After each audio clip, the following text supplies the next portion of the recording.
Peut-être que vous souriez à l'extérieur, mais à l'intérieur, quelque chose est brisé. Il y a un vide que ni le temps, ni les conseils, ni les distractions ne peuvent combler. Vous essayez d'être fort, mais quand la nuit vient et que le silence s'installe, il ne reste que des souvenirs douloureux, une tristesse sans nom et une âme fatiguée de se battre. C'est la douleur que personne ne voit, mais que Dieu connaît profondément. C'est dans ce lieu secret, sur l'autel de la solitude, que l'Esprit Saint agit de manière surprenante. Il ne fait pas d'histoire. Il ne vient pas en cassant des portes. Au contraire, il se déplace avec un toucher invisible, avec un doux murmure qui atteint ce que même vous ne saviez pas devoir être touché. Ce n'est pas de la religion, ce n'est pas de la performance, c'est une présence divine. C'est le consolateur qui guérit sans anesthésie, restaurant avec un amour inconditionnel.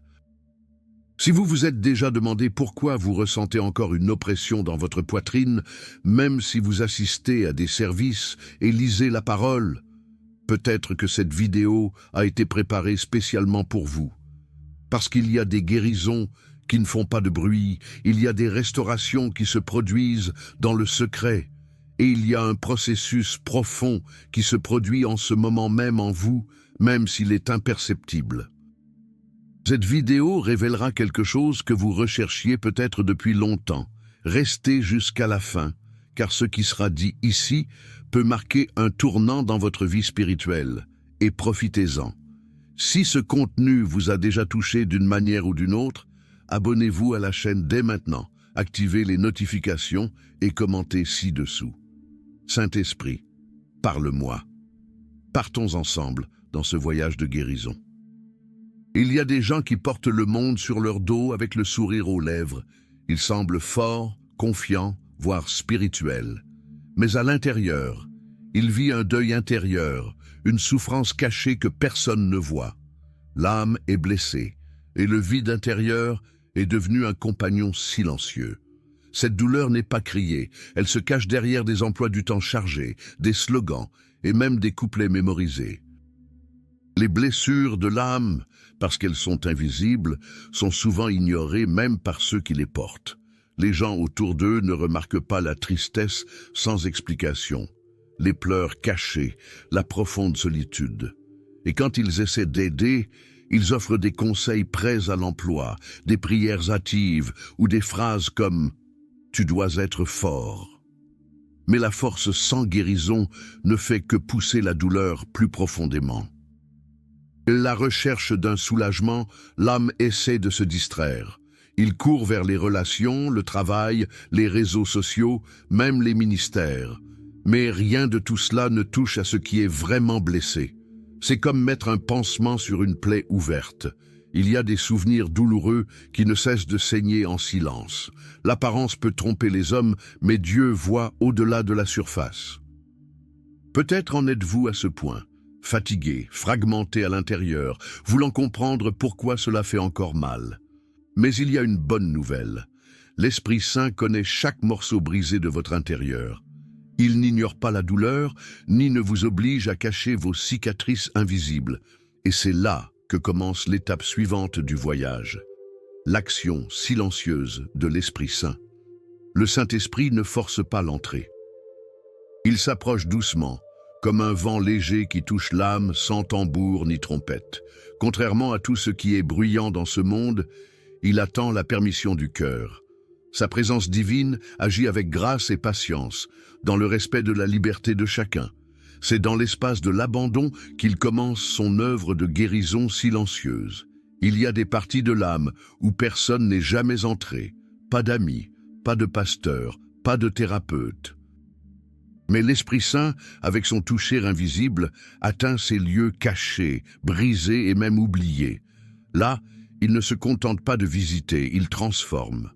Quand tout semble insensible, il parvient toujours à toucher tendrement, apportant la vie là où il y avait la mort émotionnelle. Cela ne dépend pas de l'émotion ou des mots répétés. L'Esprit n'a pas besoin d'une scène ou d'une représentation. Son intercession est silencieuse, mais puissante. Il connaît les larmes qui ne sont pas coulées, les pensées qui n'ont pas été exprimées, les cris étouffés dans sa poitrine. Votre voix intérieure se manifeste comme un murmure de Dieu qui apporte la paix là où il y avait autrefois de l'agitation. Jésus lui-même a dit qu'il nous enverrait le Consolateur, non pas un esprit de jugement, mais celui qui demeure. Et quand tout le monde s'en va, quand la douleur n'a plus de sens, il reste là, en secret, travaillant là où personne d'autre ne le peut. C'est cette action qui commence l'étape suivante du voyage, la guérison intérieure, qui commence sans hâte, mais avec profondeur. La guérison que l'Esprit Saint promeut ne suit pas de formule. Ce n'est pas immédiat, comme beaucoup s'y attendent, ni théâtral, qu'on l'imagine parfois. C'est une guérison profonde et silencieuse qui a lieu dans les couches les plus cachées de l'âme. Il n'a pas besoin de grandes manifestations extérieures, mais plutôt d'un cœur qui dit « Je permets ». Car c'est dans la permission intérieure que commence la restauration. Ce processus se déroule généralement en silence. Quand tout le monde est parti, quand les paroles ont cessé, quand même la prière semble être un faible soupir, l'Esprit Saint est toujours là. Il n'est pas offensé par la fatigue ou le doute. Il travaille au temps de Dieu en respectant le rythme de l'âme blessée. Parfois, on a l'impression que rien ne se passe, mais la transformation a déjà commencé. Pour faire l'expérience de cette guérison intérieure, il faut un pas de courage, la vulnérabilité. Pour ouvrir nos cœurs, pour montrer les cicatrices invisibles, pour déchirer le voile de l'autoprotection et pour dire « Esprit Saint, je ne peux pas le faire tout seul ». L'abandon total n'est pas un signe de faiblesse, c'est la porte d'entrée vers la guérison. C'est là, dans la faiblesse, que sa puissance est perfectionnée. David, l'homme selon le cœur de Dieu, a écrit « Tu sondes mon cœur ». Vois s'il n'y a pas en moi quelque voie mauvaise, et conduis-moi dans le chemin éternel. Psaume 139, 23-24. C'est la reddition, c'est vrai à l'intérieur. Lorsque nous nous plaçons sur l'autel de la solitude et que nous faisons confiance au Consolateur, il commence à agir sur l'âme, même si la douleur est toujours là. Et c'est là qu'il nous conduit à l'étape suivante, la guérison des souvenirs et du passé. Le Saint-Esprit ne se contente pas de guérir le présent, il remonte dans le temps et recadre le passé. Les souvenirs qui causaient autrefois de la douleur commencent à perdre du poids. De vieux traumatismes, enfouis dans l'âme, sont touchés par une présence divine qui sait exactement où se trouve chaque blessure. C'est une chirurgie spirituelle faite avec précision et amour. Aucun traumatisme n'est trop grand pour lui. Peut-être avez-vous vécu des choses que vous préféreriez oublier. Le rejet, l'abandon, la maltraitance, la perte. Ces souvenirs sont devenus des bastions émotionnels, façonnant les comportements et sabotant les relations. Mais quand l'Esprit entre sur ce territoire, il ne vous accuse pas, il vous accueille. Il apporte du réconfort là où il y avait de la douleur, du courage, là où il y avait de la peur et de l'espoir, là où il n'y avait que des ombres. Guérir le passé ne consiste pas à effacer ce qui s'est passé, mais à donner un nouveau sens à ce qui a été vécu. Lorsque Joseph d'Égypte a dit « Dieu m'a fait oublier toutes mes souffrances », Genèse 41, 51, il ne parlait pas d'amnésie, mais de rédemption. Il a été capable de regarder en arrière et de voir un but là où auparavant il n'y avait que de la tristesse. C'est ce que fait l'Esprit Saint avec ceux qui se le permettent. Et le plus puissant, vous n'êtes plus ce qui vous a blessé. Votre identité n'est plus liée à ce qui vous est arrivé. L'Esprit Saint révèle une nouvelle identité, non pas basée sur les marques du passé, mais sur la restauration qu'il est en train d'opérer. Et c'est lorsque cette vérité commence à s'enraciner dans le cœur que même les larmes les plus secrètes en viennent à avoir une valeur éternelle. Il y a des larmes qui ne tombent jamais sur l'oreiller, mais qui coulent à l'intérieur. Ce sont ceux que personne ne voit, que vous avez appris à cacher pour ne pas inquiéter qui que ce soit. Des larmes qui viennent d'une fatigue profonde, de luttes internes, de pertes qui font encore mal. Mais sachez que l'Esprit Saint moissonne chacun d'eux. Aucune larme n'est gaspillée dans le royaume de Dieu. Le psaume 56, 8 dit « Tu as recueilli toutes mes larmes dans ta peau ».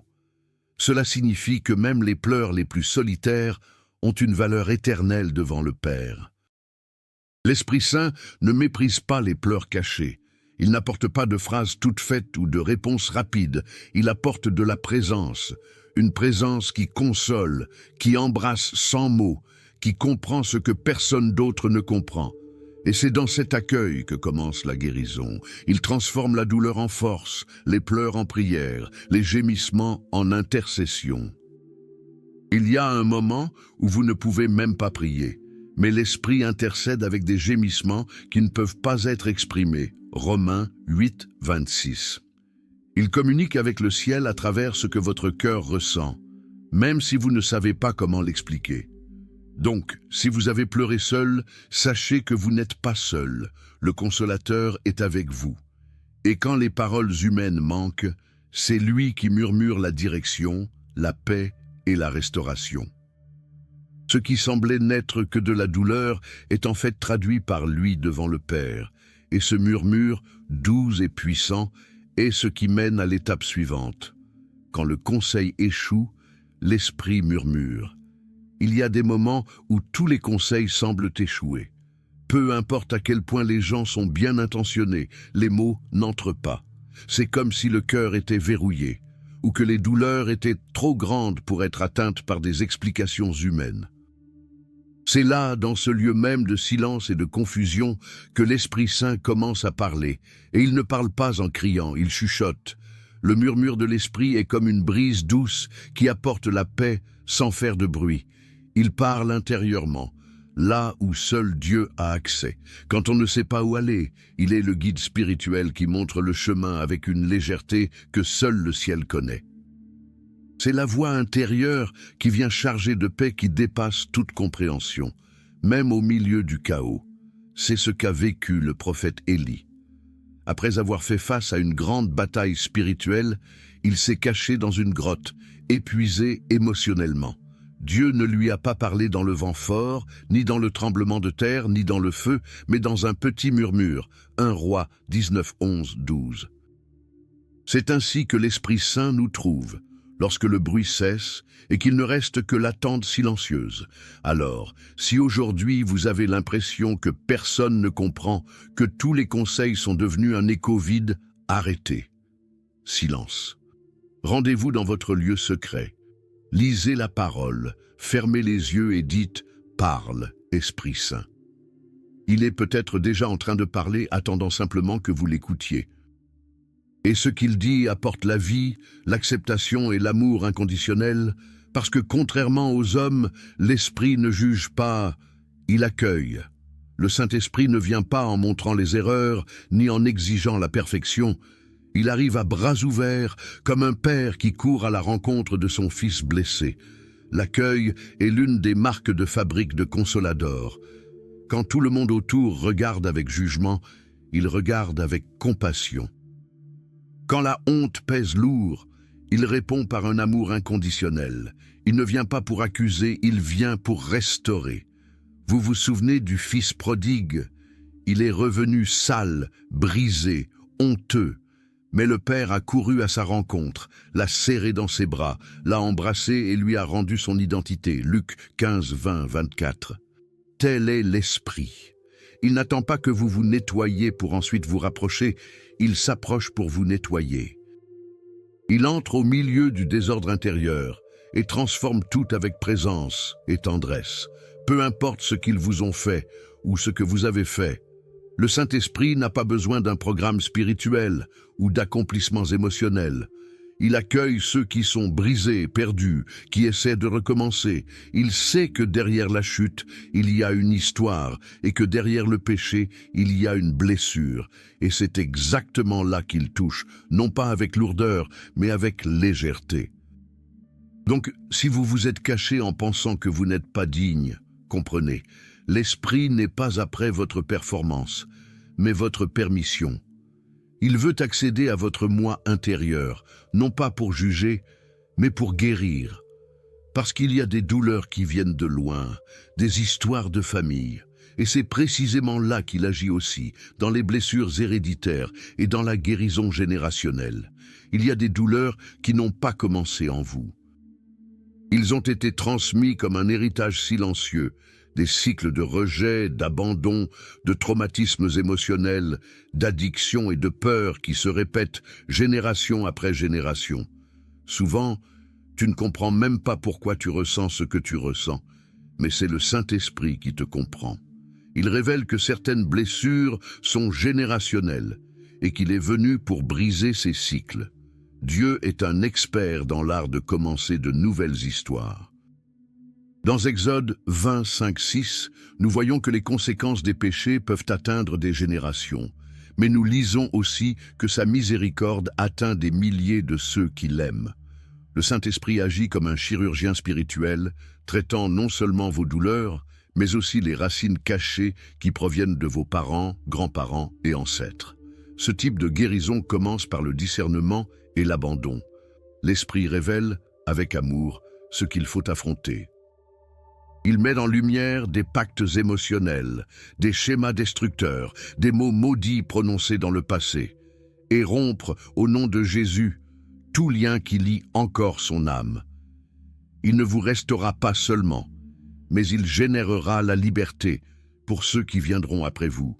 C'est la guérison générationnelle. Vous n'êtes pas condamnés à répéter des histoires. En Christ, toutes choses sont renouvelées. La nouvelle identité que l'Esprit révèle ne porte pas le poids de l'ancienne lignée, mais la promesse d'un nouveau voyage. Et bien que cette guérison profonde apporte un soulagement, elle apporte parfois aussi de la douleur, parce qu'avant de libérer, la guérison peut faire mal. Toute douleur n'est pas un signe de destruction, certaines annoncent le début de la guérison. Quand le Saint-Esprit commence à toucher des blessures profondes, il est courant de ressentir de l'inconfort. Non pas parce qu'il est brusque, mais parce que pour éliminer l'infection de l'âme, il faut être exposé. C'est comme la chirurgie. Pour enlever ce qui tue à l'intérieur, il faut parfois le couper. La différence est qu'il le fait avec amour et précision pieux. Dieu n'est pas superficiel. Il ne met pas de bandage sur les plaies qui doivent être traitées en profondeur. Comme le dit Jérémie 6, 14, « Il traite superficiellement la blessure de mon peuple. » Mais l'Esprit n'agit pas ainsi. Cela va jusqu'à la racine. Il nous montre ce que nous préférerions cacher, confronte les mensonges auxquels nous avons cru pendant des années et révèle les douleurs que nous avons déjà enfouies. Ça fait mal, oui, mais elle libère. Au cours de ce processus, vous pouvez sentir que tout s'effondre, des émotions à la surface, des souvenirs qui refont surface, des sentiments de faiblesse. Mais ne vous inquiétez pas, la douleur de la guérison n'est pas une punition, c'est un traitement. Le Saint-Esprit est en train de reconstruire ce qui a été détruit, de réaligner ce qui était tordu, de nettoyer ce qui a été contaminé. Il ne veut pas seulement soulager la douleur, mais en transformer l'essence. Donc, si vous traversez une période comme celle-ci, respirez profondément. N'abandonnez pas, cette douleur a un but. C'est douloureux parce que c'est en train d'être guéri. L'Esprit travaille en silence, avec des mains fermes et compatissantes. Et souvent, cette œuvre se produit au moment où Dieu semble le plus absent, alors qu'en fait, il est plus présent que jamais, juste en silence. Le silence de Dieu n'est pas une absence, c'est une stratégie. Quand tout est silencieux, quand le ciel semble silencieux, il est courant de penser que nous avons été oubliés. Mais en fait, c'est dans ce silence que l'Esprit Saint effectue les opérations chirurgicales les plus délicates de l'âme. Il fonctionne sans public, sans bruit, sans avertissement. Comme un médecin concentré, il se tait pour agir avec précision. Jésus, avant la résurrection, a affronté le silence du Père sur la croix. « Mon Dieu, pourquoi m'as-tu abandonné » Matthieu 27, 46. Mais même dans ce silence, la plus grande œuvre de rédemption était en train d'être accomplie. Parfois, le silence de Dieu est le plus grand cri d'amour. Parce que c'est dans ce temps caché que la transformation se produit, même lorsque nous ne pouvons pas l'apercevoir. Lorsque l'Esprit nous emmène dans le lieu secret, tout ce qui est bruit extérieur commence à perdre son sens. Il nous isole non pas pour punir, mais pour soigner. C'est là, sur l'autel de la solitude, que les vérités intérieures émergent et que les masques tombent. Le silence nous oblige à écouter ce que la précipitation ne permet pas. Et c'est dans cette écoute silencieuse que l'esprit parle le plus fort. Si vous êtes dans une période de silence divin, ne vous enfuyez pas. Restez, restez. Quelque chose est en train de se reconstruire en vous. Parfois, ce qui semble prendre du temps, c'est simplement Dieu qui agit à une profondeur que vous ne pouvez pas encore comprendre. Et quand les mots vous manquent, sachez qu'il y a quelqu'un qui intercède pour vous avec des gémissements qui dépassent l'entendement. Il y a des moments où nous ne pouvons même pas prier. Nous ne pouvons que soupirer. C'est comme si l'âme était trop fatiguée pour former des mots, et tout ce qui en sort est un gémissement, un murmure, un silence douloureux. Mais c'est exactement là que le Saint-Esprit entre en jeu avec puissance et compassion. Il intercède pour nous lorsque le langage humain échoue. Romains 8,26 dit que l'Esprit intercède pour nous par des gémissements trop profonds pour être exprimés. Cela signifie qu'il comprend chaque larme contenue, chaque pensée étouffée, chaque douleur non exprimée. Ce que vous ne pouvez pas dire, il le traduit exactement par le Père. Il est le traducteur de l'âme blessée, le canal entre ce que nous ressentons et ce que le ciel est prêt à faire. Dans ces moments-là, la prière n'est pas une question d'éloquence, mais de présence. Parfois, il suffit de mettre la main sur sa poitrine, de prendre une profonde respiration et de dire « Saint-Esprit, je ne sais pas pourquoi prier, mais je suis ici. » Et il commence à déplacer l'invisible. Même si tout semble pareil à l'extérieur, à l'intérieur, quelque chose a déjà commencé à changer. C'est le genre d'intercession qui n'est pas entendu, mais ressenti. C'est l'accueil divin que personne d'autre ne peut offrir. Le Saint-Esprit entre dans votre pièce secrète, s'assied avec vous dans la douleur et intercède jusqu'à ce que la force revienne, jusqu'à ce que l'esprit se calme, jusqu'à ce que le cœur s'aligne avec le ciel. C'est cette intercession invisible qui nous prépare à vivre l'étape suivante, la vraie guérison qui se produit là où personne ne la voit, dans le secret.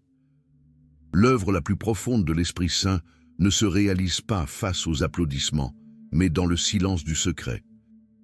C'est là où personne ne voit, où seul Dieu a accès, que la vraie guérison a lieu. Beaucoup cherchent la restauration dans des lieux publics, mais ils ignorent la puissance qui est dans le temps seul avec le Seigneur.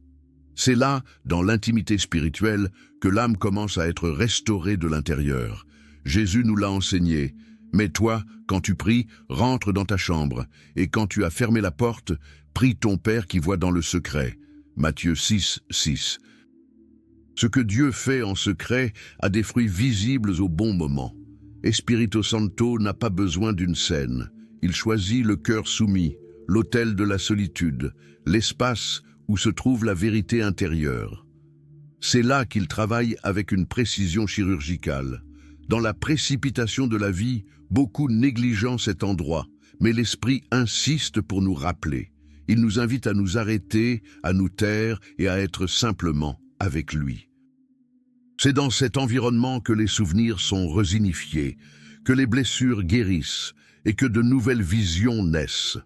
Il n'y a pas de distraction, juste une présence divine et une guérison silencieuse qui coule comme une rivière calme. Vous pouvez même avoir la même apparence à l'extérieur, mais ceux qui entrent dans le secret avec l'esprit n'en ressortent jamais les mêmes. Quelque chose change. L'âme s'aligne avec le ciel. Le regard se renouvelle. L'espoir est ravivé. Et c'est exactement ce qui vient ensuite. Une âme restaurée qui revoit la beauté de la vie, après avoir si longtemps tout vu à travers la douleur. Lorsque le Saint-Esprit restaure l'âme, quelque chose change dans la façon dont nous voyons le monde. Des lieux qui ne ressemblaient autrefois qu'à de la douleur révèlent maintenant de la beauté. Les situations qui faisaient mal sont maintenant vues avec paix. La guérison profonde change votre apparence. C'est comme si l'âme avait gagné de nouvelles lentilles. La douleur ne disparaît pas de la mémoire, mais elle cesse de dicter la façon dont nous vivons le présent. C'est là qu'Ésaïe 61:3 s'accomplit. Pour leur donner une couronne au lieu de cendre, une huile d'allégresse au lieu de deuil, un vêtement de louange au lieu d'un esprit d'angoisse. Le Saint-Esprit nous enseigne à voir la beauté restaurée au milieu des cendres, à trouver un but là où il n'y avait autrefois que perte. C'est une renaissance, une nouvelle identité, basée non pas sur la douleur, mais sur la rédemption. La foi palpite à nouveau, les rêves respirent à nouveau. La tristesse inexpliquée fait place à un espoir silencieux mais ferme. C'est une paix qui dépasse l'entendement, qui ne dépend pas des circonstances extérieures. C'est ce sentiment de « je ne suis plus la même personne ». Et en fait, ce n'est pas le cas. Le Saint-Esprit a fait sa demeure et a tout transformé de l'intérieur. Et quand l'âme revoit la beauté, elle comprend que chaque larme avait de la valeur, que chaque silence avait un but, que chaque douleur générait de la maturité. Mais rien de tout cela n'a été instantané, tout s'est passé au bon moment. Et c'est ce que l'Esprit nous rappelle. La vraie guérison se produit au temps du ciel, pas au nôtre. Le plus grand piège auquel nous sommes confrontés sur le chemin de la guérison est la hâte. Nous voulons des réponses rapides, un soulagement immédiat, des solutions visibles. Mais le Saint-Esprit n'agit pas selon notre horloge, il agit dans le temps du ciel. Et ce timing est parfait. Il sait exactement quand jouer, quand faire taire, quand confronter et quand consoler. La guérison n'est pas un événement, c'est un processus. Ecclésiaste 3:1 nous rappelle, il y a un temps pour toute chose et un temps pour tout sous le ciel. L'esprit respecte le rythme de l'âme blessée. Il ne force pas, il n'écrase pas, il n'ignore pas. Il attend l'ouverture du cœur et dirige pas à pas. Certaines douleurs ont besoin d'être mûries jusqu'à ce qu'elles soient prêtes à être traitées en profondeur. C'est à ce moment-là que nous apprenons à faire confiance. Même sans rien voir changer à l'extérieur, quelque chose se construit à l'intérieur. L'Esprit Saint agit dans le silence, mais pas dans l'inaction. Il agit pendant que vous priez, pendant que vous attendez, pendant que vous respirez simplement à travers la douleur. C'est le calendrier de Dieu, mystérieux mais plein de buts. Alors, n'abandonnez pas à mi-chemin.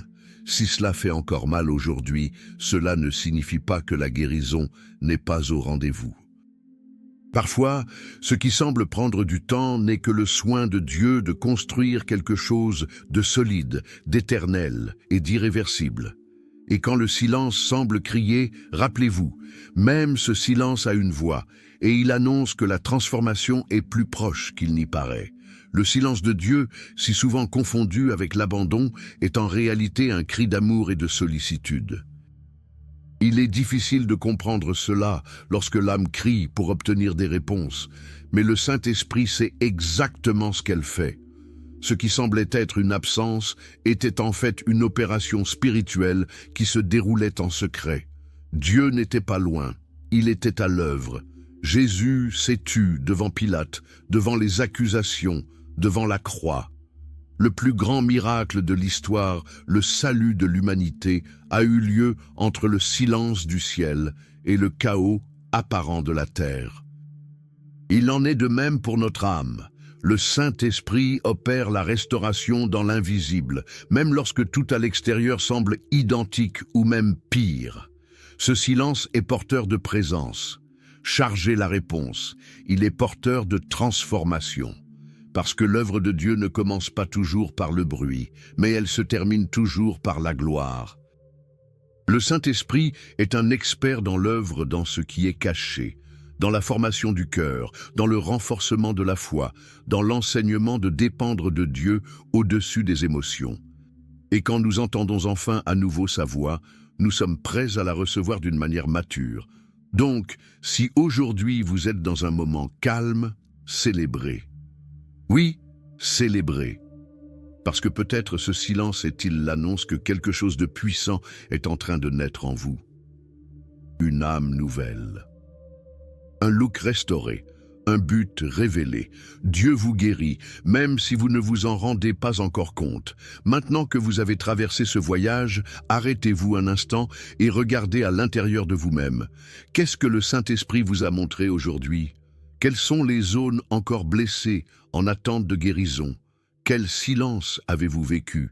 Et c'est peut-être exactement le scénario où Dieu est le plus à l'œuvre. N'ignorez pas ces signes. Ils peuvent être l'appel divin à un nouveau moment de votre vie. Vous devrez peut-être retourner à l'endroit secret. Il se peut que vous ayez simplement besoin de dire « Saint-Esprit, je le permets ». Parce que la guérison ne nécessite pas de force. Elle nécessite l'abandon. Avez-vous trop essayé et cédé trop peu? Êtes-vous prêt à faire confiance à ce processus, même sans tout comprendre? Rappelez-vous, l'Esprit ne vous abandonne pas. Il accueille, guide, restaure et transforme. Et maintenant, je veux vous demander quelle partie de ce contenu vous a le plus parlé? À quel moment avez-vous eu l'impression que Dieu vous parlait directement? Écrivez ici dans les commentaires, ce n'est pas seulement une explosion, c'est aussi un pas de foi. En partageant, vous validez votre cheminement et inspirez d'autres personnes qui sont également en voie de guérison. Si cette vidéo vous a touché d'une manière ou d'une autre, abonnez-vous à la chaîne maintenant, activez les notifications et suivez le contenu à venir. Il y a encore beaucoup de choses que le Saint-Esprit veut révéler, et je veux marcher avec vous dans ce voyage de foi, de guérison et de renaissance. Dieu n'a pas terminé l'œuvre, il ne fait que commencer.